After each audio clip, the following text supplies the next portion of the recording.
Hi guys, welcome back to Synced Up. I hope you all have been having a great week. I just want to say in advance, I'm sorry if my energy just isn't like 100% today. I'm honestly just exhausted, like physically, mentally drained. I also just started my cycle, so that's definitely part of it. Honestly, today I usually have something planned and I did plan something out. I just don't even want to talk about it. But I did want to share some manifestation stories and synchronicities that I've been experiencing recently and how I brought them to fruition because I feel like it's going to be very relatable. So last year on October 19th, 2021, I reached out to Skims for the first time to pitch myself about an opportunity to work with them. And I didn't get anything back. And then throughout the year, I continued pitching myself. I tried everything I could to work with them, and I just kept getting turned down. And that, whatever. I was just like, okay, I have nothing to lose. But in the last few weeks, honestly, couple months, I have been really doubling down on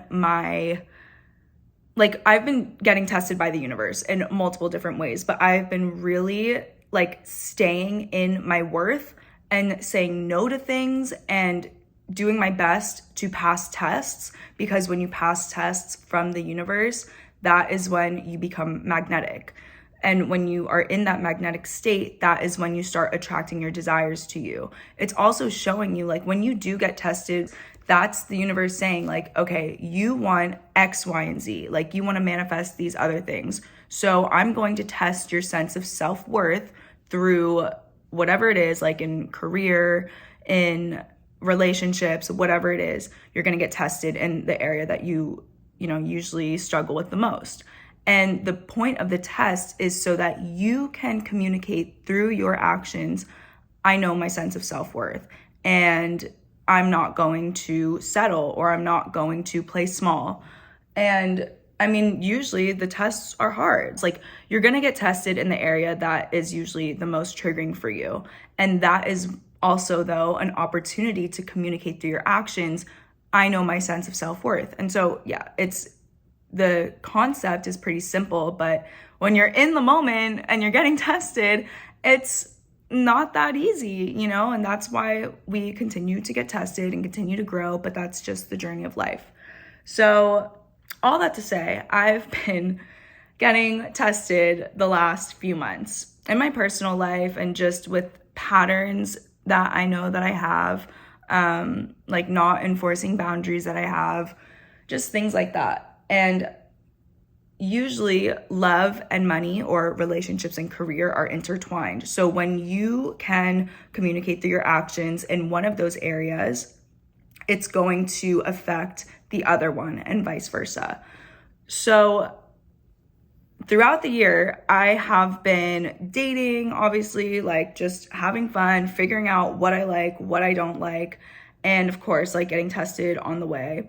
So anyway, fast forward, literally, sorry, this is the worst fucking storytelling ever, but bear with me. So 1 year later, on October 18th, so I was off by a day, I received an email from Skims offering me a partnership.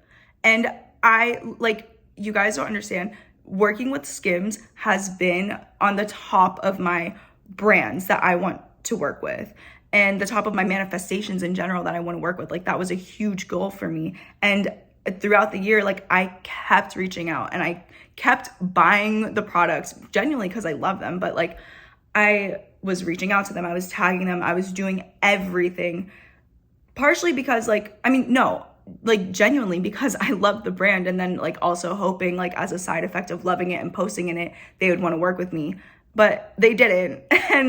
But it's just crazy that literally by one day, 1 year later, they're asking to work with me. So I was thinking, usually when a manifestation does come in, I think about okay, what were the tests that I was experiencing before this came to fruition? And how did I pass them and how did I handle them? And it's always with dating for me, it's always with guys. And I talked about this in the last episode, but I had a crush on this guy. But then it's kind of like a really long-winded story that's honestly not important. But I basically texted him and I was like, look, I like hanging out with you, but I do not have the emotional bandwidth to just have a hookup right now. Like, I'm more interested in something meaningful. And I prefaced it with like, you don't even need to reply to this. I just want to tell you. And then I ended it with, do with that what you will. And when I sent this text to him, like, I was genuinely ready to walk away. Like, if he was on a different page or whatever, I was fine with it. If he wanted the same thing but not with me, fine. Like, I just wanted to say that and then let it go and let the universe do its thing. And we were on the same page. There was just like things with him that I was definitely getting tested on. I didn't like set my own boundaries, and I knew he was a test to begin with. So that like ended and I let that go.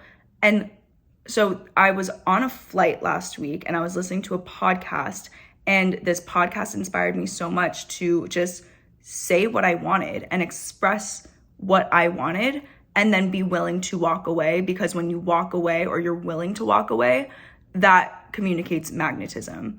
So I was really inspired. I was like, yeah, good either way, like down to let this go or down to like have it work. I don't care. Like, I trust that whatever happens is gonna happen. And so since I wrote, I like gained all this clarity on the boundary that I wanted to set and the actions that I wanted to take on this flight so I didn't have connection or anything. My phone was on airplane mode. So I wrote it down in my notes, and I was so excited to just send this text. Like, I couldn't wait till we landed because I just wanted to get my phone off airplane mode and text it. And so we land and I'm turn my phone off airplane mode. I'm going to text him. And then my other friend texts me and he's like, Sabrina, I want to set you up with my friend. He's in New York. And it was just wild. Like, the energy, I think it just shows how real energy is. Like, the second that like energetically I was like, okay, I'm done with this, I don't need it, and I want to walk away, a new opportunity that ended up being even better than the guy before presented itself. And I think it also just shows, like, when you're not willing to settle or play small or stick with someone who like you see all the red flags or whatever it is, like, you need to trust that it's this or something better. Like, something better is going to come in if you just allow it to. And so that was like really awesome. And then I ended up hanging out and going out with that guy, and it was just awesome. Like, it was great. And it showed me that like the things that I didn't like about the original guy, that I was compromising or like I was justifying his behavior just because like there were other things that I liked about him. This guy showed me that I don't need to settle for that, because there are guys out there who will do the things that I like, that I don't need to justify or compromise or whatever. So all in all, it was like just a really great learning experience. But since dating is the area where I get tested the most, because that's the area where I have patterns of playing small or settling or not enforcing boundaries, that's where I get tested the most. But because technically I passed this test, it showed up in another way. And I genuinely believe that it showed up in the form of this partnership, because my actions have communicated that I now have up-leveled from this place of self-worth to this. And I did that through communicating through my actions, my thoughts, and my beliefs and my energy. And also, I want you guys to keep in mind that like it literally took a year. Like, it took a fucking year. And I haven't had this podcast for a year, but if I did, you guys would know like all the shit that I get tested on with guys and with dating and all that kind of stuff in general. So it was just a full circle moment, and I was really proud of myself because it took a while to get here. But that was just really cool. And yeah, I've also just been doing a lot of journaling with the intention to take care of my side of the street. And what I mean by that is, so say I've had all these dating experiences, whatever happened, like it didn't work out clearly. There is a common thread with all of them, which is your pattern. And I was like, what is my pattern? Because I am the common denominator in all of these relationships. So what is the pattern? Like, what is my pattern? And just kind of trying to figure that out, because I think it just gives you a more empowered, like it puts you in a more empowered position to just make better choices and to be aware of the choices that you're making so that you don't end up with the same result. Because Einstein said something like, I'm gonna botch this, but insanity is thinking that you can do the same thing all the time and expect a different result. And it's true. So I was like, okay, what am I doing that is attracting this, or that is putting me or landing me in the same position? And it definitely didn't come to me overnight. And I'm grateful enough to have a therapist who helps me figure out what my patterns are. But I think like kind of just journaling and getting inside your own head and doing that introspection is really, really helpful. And I got the game We're Not Really Strangers. And I was just like looking through the card deck and I was like, you know what? Let me just pick a card and then use it as a journaling prompt. So I shuffled it and I was like, okay, I know that like whatever card I get is the card that I'm supposed to reflect on. And the question it asked was, what are you still trying to prove to yourself? And I really thought about it. And it kind of relates to shadow work, which is kind of tied to inner child work. I think of shadow as like the things that trigger you, or the things about yourself that you feel embarrassed or ashamed about. Or like, for instance, a shadow part of me would be people thinking that I'm a certain way, or like people making certain assumptions about me. Whatever those words are that I get triggered about, people thinking of me, that would be my shadow. So you can apply that to your own life. But I kind of started going into shadow work. And what that does is it kind of helps you realize like where your insecurities still are, or where you still kind of need to do some work to reinforce like your value and like who you are. So I kind of just like was reflecting on that, and it did give me more insight. I will say though, I do a good job of having that fear for sure. Like it's kind of always in the back of my head, but not letting it stop me from taking action and doing the things that I want, which is why I think people would perceive me as confident or not giving a fuck what people think, because I'll post or say or do anything anyway. But it still is something in my head, which is something that I would like want to work on. But then I'm also thinking like, okay, well, if I know myself so well, then what people say or think about me shouldn't matter. Because if you know yourself, then like for instance, if someone says like, oh, you're stupid, okay, like say whatever the fuck you want about me, say that I'm stupid. I know I'm not stupid, so it's not going to affect me in that way. But if someone says something about me related to an insecurity that I have, that's going to trigger me way differently. And that would be considered a shadow, like a shadow aspect of yourself, which is then indicating where you still need to do some internal work. So that's kind of what that prompt brought up for me. And now I'm kind of just like filtering my perception of myself or the work that I'm doing on myself from that lens so that I can like take care and heal those parts. But yeah, I would say like with caring how people perceive you, obviously it's still something that I'm working on, but something that does help me, that does still give me the confidence to post what I want and to still take action despite these fears, is I always think about this, and it is so fucking true because I've been on both sides, and I'll give an example, but no one who is doing more than you or more successful than you or genuinely happy with themselves or secure with themselves is going to be talking shit about you, going to be like negatively or with malicious intent criticizing you or any of that kind of stuff, or judging you, whatever. Like, no one who's doing more than you is going to be focusing on you. And the people who do talk shit about you or try to bring you down or make like condescending comments, you genuinely need to know that it is coming from their own place of insecurity.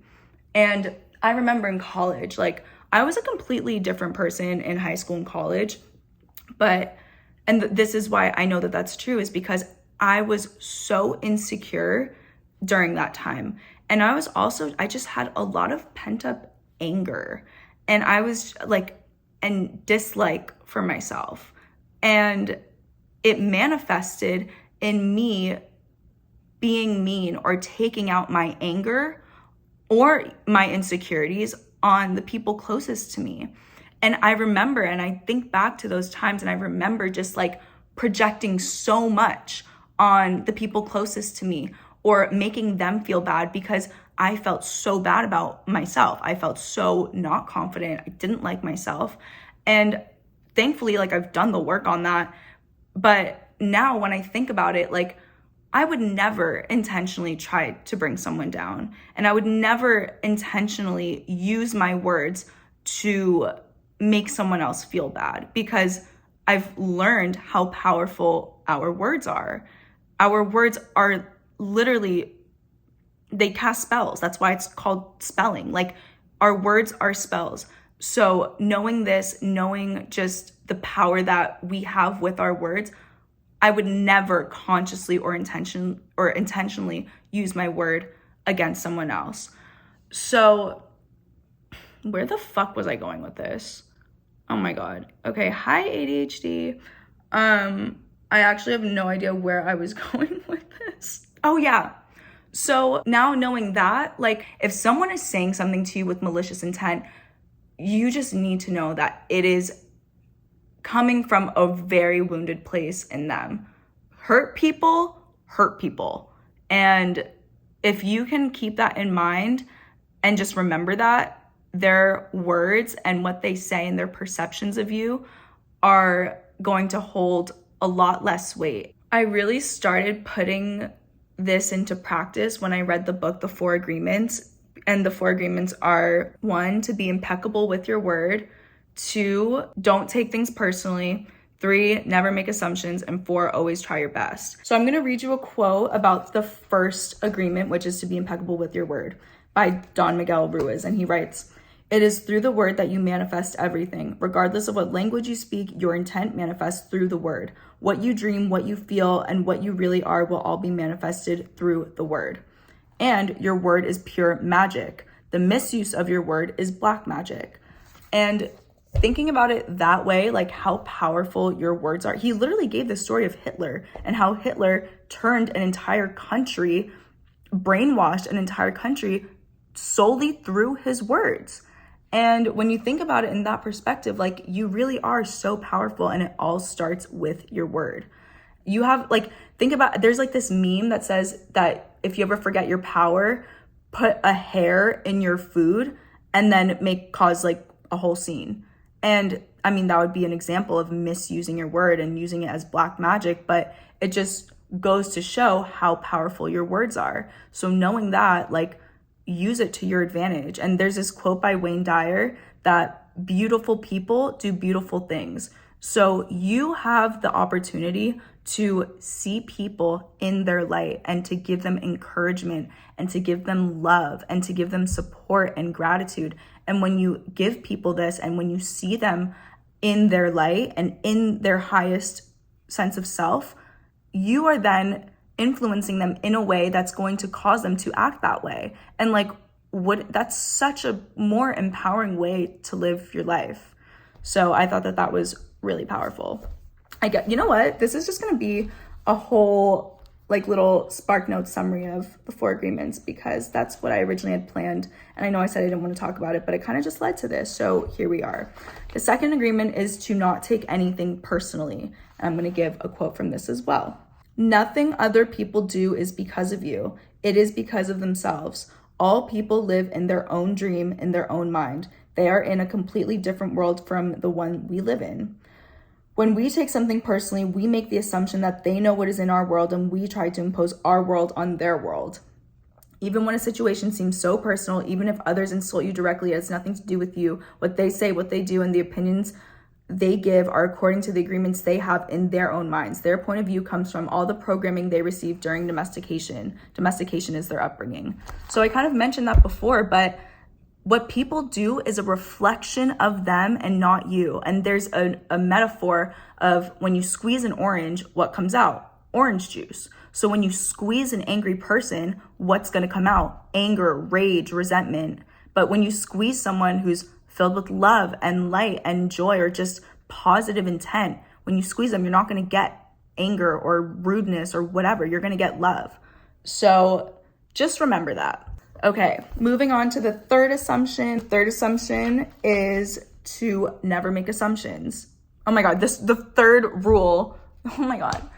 Guys, I'm sorry. My brain is just like all over the place. The third agreement is to never make assumptions. Don't make assumptions. I'm going to read you a quote from this as well. We have the tendency to make assumptions about everything. The problem with making assumptions is that we believe they are the truth. We swear they are real. We make assumptions about what others are doing or thinking. We take it personally. Then we blame and react by sending emotional poison with our word. That is why whenever we make assumptions, we're asking for problems. We make an assumption, we misunderstand, we take it personally, and we end up creating a whole big drama for nothing. So this is something that hits home because I feel like I'm someone who is always in my head. And when you're in your head, you have all these thoughts, and these thoughts can usually come from our insecurities. So when someone acts a certain way, or like, I know that I am so sensitive to people's energy. So like if I'm texting someone, and oh my God, this happened with Olivia, like literally my best friend. I remember when Olivia and I first started being friends in high school, I was texting her and she texted me back like just really cold, and she like used a period. And I was like, what the fuck? Like she used a period, like she like at the, just punctuation. And I was like, oh my God, is she mad at me? I remember texting our friend Tristan, and I was like, wait, did I do something to Olivia? Like, does she not fuck with me or whatever? Like she just sent me like the coldest text. And so then the next day when I saw her in person, I was just kind of like, what's going on? And she was so normal. Like she was so fucking like nothing happened. And then I brought it up to her like months or like years later, and I was like, I remember when we were first becoming friends, I didn't know you that well, and I literally thought that you were like mad at me or didn't like me because of the tone that you like the tone that I assumed you were texting me in. And she was like, no, like, and then I just came to learn like that's just the way that she texts. This is like such a little example, but it really goes to show like my in my own head, and like because of the experiences that I have led me to believe that the way that she was texting me indicated that she was mad at me or didn't like me. But that was just my own insecurities because of my past experiences, and I was just in my own world. And this happens so much, I think, in relationships. And I think the one thing that has been a good takeaway from this is just to communicate what you're feeling, what you're thinking. If you don't understand something, like ask questions and be impeccable with your word. And so it's all kind of tying together. When you can communicate freely without fear, because nothing is personal. So you also know that like, okay, if they are texting you weirdly, like maybe they're just having a bad day, like nothing's personal. It gives you that freedom. And then also to just be impeccable with your word and just be honest and ask for what you need or say what you feel or whatever. So they all tie together.